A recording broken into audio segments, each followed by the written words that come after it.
शरद पवारांनी मुख्यमंत्र्यांकडे भेटीची वेळ मागितली आहे। स्पर्धा परीक्षा लवकरात लवकर घेण्यासाठी वेळ हवी आहे असं पवारांनी म्हटलंय। शरद पवारांनी ट्विट करून ही माहिती दिली आहे। तेव्हा शरद पवारांनी काय नेमकं ट्विट केलंय पाहूया।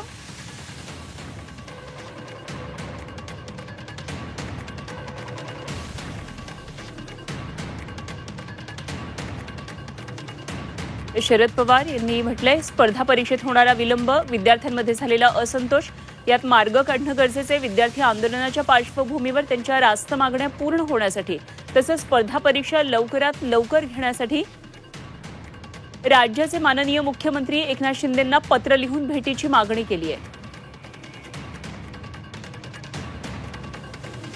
त्यामुळे आता मुख्यमंत्री शरद पवारांना कधी वेळ देता आहेत हे बघणं महत्त्वाचं ठरणार आहे।